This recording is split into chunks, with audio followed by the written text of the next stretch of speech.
I spent a huge amount of time reviewing these pedals, partly because they're super complex, but also because I had some issues to overcome.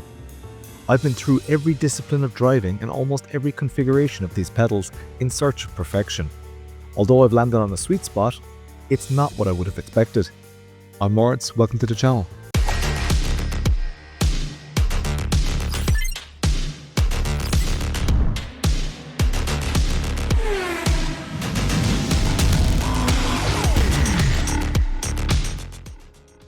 Introduction. On the left you'll see all the sections in this video. I've put timestamp links to each section in the description below. Simagic is a trailblazer of a company. They're very present in drifting amongst other motorsports. You can't do much in iRacing without seeing their name on screen either. We know that their force feedback is up there with the best of them, and I thoroughly enjoyed the P1000 pedals as they gave me almost everything I needed from a high-end pedal set. I even preferred the P2000 pedals to the Heusenfeld Sprints, which are renowned to be some of the best pedals in sim racing. So the benchmark for the P1000 pedals is high in many ways, albeit they a mid-range offering. Let's give a quick run through of the accessories which are available for this pedal set, as it can be quite overwhelming and confusing. First, let's start with the elastomers and springs. They offer an upgrade kit called the PORP and PORPH. The PORPH kit is specifically for the hydraulic upgrade, which we'll also cover in this review. There's a hydraulic throttle system, or PHTS. The hydraulic brake is called the PHYS. If you use the P1000i inverted pedals, you'll need the PHYSi hydraulic brake so that your brake fluid doesn't leak everywhere. Then there's the rumble motors. Rumble motors allow you to feel things like ABS, traction control, wheel lockups, slips, engine vibration, etc. through your feet. There are 3 rumble motor options: the HPR, which stands for Haptic Pedal Reactor, the PHPR Neo Rumble Haptic Pedal Reactor, and the yet-to-be-released miniature version of the HPR. Are you still with me? There's a long throttle pedal option. There's an underglow system called the SimRay bar. There's an RGB heel rest called the SimRay heel stop. There's an inversion kit which allows you to invert these pedals.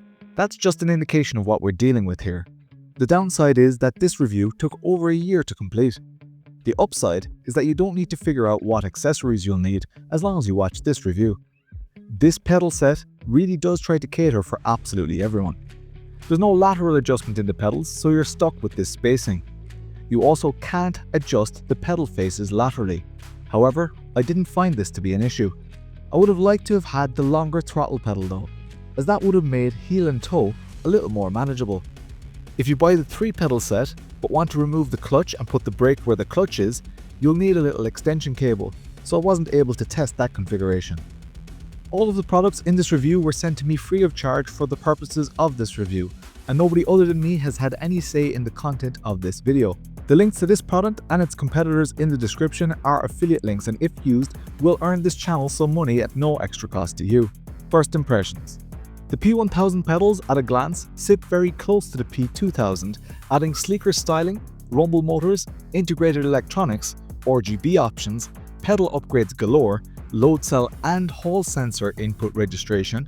Honestly, I thought they were replacing the P2000s at first, and for some, these will be every bit as good, but I'll explain that in more detail in a later section. These are beautiful, arguably the best looking of the Simagic pedals lineup. The base plate is clever and easy to set up. The lack of assembly for the electronics and cables is simply beautiful. I got some accessories at the start, but I got several upgrades over time also, including the upgraded throttle pedal and even the hydraulic brake pedal. Honestly, I hope that these will be every bit as good as the P2000, as they seem so much more refined and thought out. One really nice innovation that I spotted straight away was the ability to rotate or pivot the angle of pedal faces independently to the pedal arms. This means that you can really push into the pedal rather than just adjusting the way you drive to suit the pedal face angles. I'd love to see this adjustment on all pedals from all manufacturers. Price. All of the prices I'm about to show you are from simware.eu, based in Europe, but they give a good indication for worldwide pricing after all taxes are taken into account. Those of you who live in the USA will be happy to know that your prices will in some cases be significantly cheaper. I'm focusing primarily on the 3 pedal set in this review, but the 2-pedal set starts from as little as €509. The 3-pedal set is only slightly more expensive at €599, so it's worth getting the 3-pedal set in my opinion. Each accessory in their own right is not that expensive, but the costs do add up. Here's a quick summary of my ideal configuration for these pedals. The 3-pedal set is €599 as mentioned. I wouldn't recommend these pedals without upgraded springs, so that's another €30. And for heel toe, shifting and throttle comfort, the long throttle pedal is nice and comes in at €50. That brings your total to €670, which is straying into the high-end pedals pricing, and we haven't even added haptics yet. The haptic pedal reactors are excellent, and you'll need one for the brake and one for the throttle, so at €79 each that brings your total to $830. Don't bother with the clutch haptic motor, as your foot spends very little time touching that. You'll need a power supply for the haptics, which neatly plugs into the base plate. That brings you to €850. I haven't even added the fancy lights yet. Costs really add up, but it's nice that you can upgrade over time. Installation, hardware. Hardware installation for a basic setup is really nice. Pedals come assembled and all the electronics connected. The heel rest takes a bit of fiddling to get installed, but once it's on, you don't need to worry about it anymore. All the lights and haptics accessories couldn't be easier to install, with readily available ports to hook everything up. Replacing the springs and elastomers is not the most intuitive or enjoyable experience. It's doable, but can be very frustrating, especially when you're trying to make the brake pedal quite stiff. Installation, software. Simagic software is decent for calibration and lighting effects, but for the haptics, you really want to be using SimHub. SimHub allows you to configure far more than Simagic software can. I would just jump straight into SimHub to be honest. When setting up the haptics, less is more. Set up the subtle feelings that you want, especially ABS and lockups. Note that iRacing doesn't report traction control, so if you race predominantly in iRacing, you might think twice about getting a haptic motor for the throttle pedal. Throttle. The basic throttle is decent. It's quite light. I'd love for it to be heavier. That's where the dampened hydraulic throttle comes in. And it does its job quite well. It certainly feels better than the default throttle, but it costs an extra $140, which is saucy. It has nice adjustment to control the weight of the pedal, but as you go heavier, it has a bad habit of slowing the pedal down so much that it actually comes away from the mounting rest at the back, which causes a metal-on-metal noise during playful throttle usage. Other than the noise, this wasn't an issue for me, and it only happened during spirited rally driving, drifting, and while driving front-wheel drive cars. Long story short, avoid the upgraded throttle, and make do with the average throttle. Otherwise, simply buy the P1000 pedals. The clutch again is good for a mid-range pedal. It's fine for how we use Sims these days. It's functional and comfortable. There's a clear clutch bite point, although this is not adjustable. There are some springs provided with the pedal set. I settled on this red spring, which gives a decent resistance. The pedal face for the clutch is very narrow, which is unusual. I didn't find this to be an issue though. It actually saves space. This clutch was well able to withstand the abuse I gave it. Brake. You can make these pedals feel like a spongy road car, all the way to a sporty race car. You can't quite get that rock-hard F1 feeling, so if that's what you're looking for, these pedals aren't for you. This pedal is where the money is for most pedal sets, and let me come straight out and say that the load cell they use for the P1000 is poor quality. I even got them to send me replacement parts as the load cell readings were inconsistent and the drop-off was horrible. While the new parts did improve the load cell fade slightly, they didn't fix it. So for example, when I braked to 70%, the input would immediately begin to drop off even though I was still applying the same amount of pressure. This was horrible. It wasn't solely caused by the load cell though, as these little elastomers that Simagic and Moza are using these days are a waste of time for track racing. They also introduce inconsistency, which affected my lap times greatly. The P500 pedals also suffer with this problem. I got some play in the P1000 brake after a few hours use, so make sure all the bolts are securely fastened. I spent a long time adjusting and trying to see the best in these pedals, but eventually I gave up on the load cell functionality completely. I couldn't get a smooth brake curve no matter what I tried, with either the normal brake or the hydraulic. Luckily, this pedal set also provides a whole sensor reading, which is far more accurate and smooth, but may require some messing with the brake input graphs to get them to register more intuitively. The reason I recommend buying the €30 spring upgrade kit is because the springs are a far better experience than those little elastomer pucks. Long story short, if you're looking for fast and consistent lap times, it's possible, but only with the Hall sensor and spring stacks. That applies to both the non-hydraulic and hydraulic setups.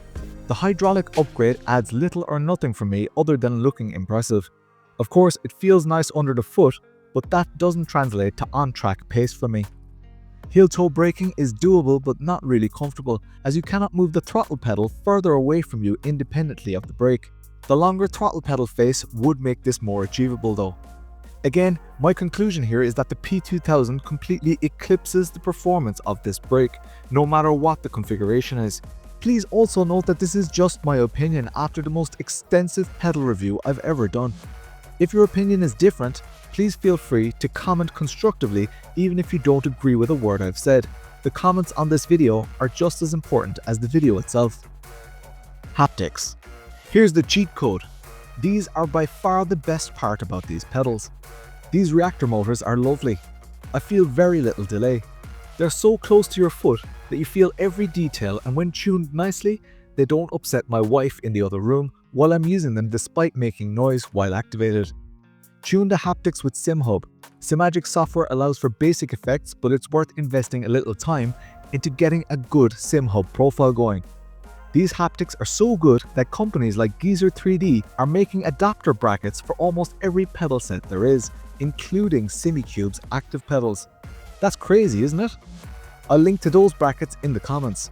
But Simagic really nailed it with these motors. One reason for that is that these motors move in and out in a linear movement, similar to a bass shaker, but with no amps, less cables, and far better looking. Traditional rumble motors rotate an off-balance flywheel, which is less reactive and doesn't feel quite as good in my opinion. Final thought. There's a lot to unpack here. These pedals are mid-range and offer lots of accessories. However, by the time you add all the accessories, you're into high-end pedal pricing, but still lack high-end pedal performance.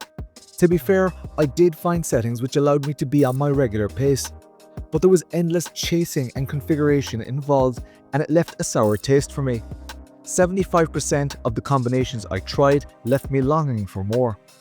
I may have gotten these pedals as a review sample, but you guys are spending real-world money. And despite how well packaged and convenient these pedals are, they fall short of the mark. For example, the Fanatec CSL Elite V2 pedals brake is far superior to even the most tricked out P1000 brake pedal setup at a third of the price. Granted, the throttle and clutch on those are pretty poor, but the SimForge pedals give a far more mature feeling at a far lower price tag. Even the Acertec La Prima pedals outshine them. The SimLab XP1 pedals are cheaper and better. The list goes on. For perspective though, these pedals are certainly better than the Fanatec Club Sport V3 pedals. There is a place in the market for these pedals. They're mid-range after all, and they're fine for drifting, trucking, rally and hobby driving. But if an eSports Pro asked me for a pedal set recommendation, I simply couldn't recommend these with confidence unless I know that that person enjoys the feel and their pace doesn't suffer. And let's be realistic here too. These are not bad pedals. I eventually found a configuration that allowed me to be on my regular pace. It's just that the bar for pedals in this price range is a lot higher than what the P1000s deliver. Where the P1000s offer looks, convenience and upgradability, they lack the grunt that hardcore sim racers want and need. Those of you who have bought them and are happy with them shouldn't feel guilty about that. There's no need to upgrade unless you're having the issues that I've had. If you're struggling with trail braking and consistency, switch to the springs and switch to the Hall sensors like I did. You can buy accessories to make the brake and throttle feel almost as good as the P2000, but at a higher cost. The clutch on the P1000 is better and the form factor is much nicer than that of the P2000, but the upgrades for the P1000 don't cut it for me. I've not focused on the lighting upgrades, and yes, they're really beautiful, but it's nothing you can't achieve with a cheap LED strip from AliExpress. It's certainly not worth €130 to me. Should you decide to buy this product or any of its competitors, I've included links in the description which, when used, earn some money for this channel. There's no obligation to do so, but your support is appreciated immensely. Details about other companies with similar benefits are also listed. I'm Lawrence. I stream every Tuesday and Thursday at 9 PM UK and Irish time. Thanks again to simware.eu and Simagic for making this review possible, and to you for taking the time to watch, hit the thumbs up or comment with your experiences and opinions. I'm Lawrence, and I'll chat to you later.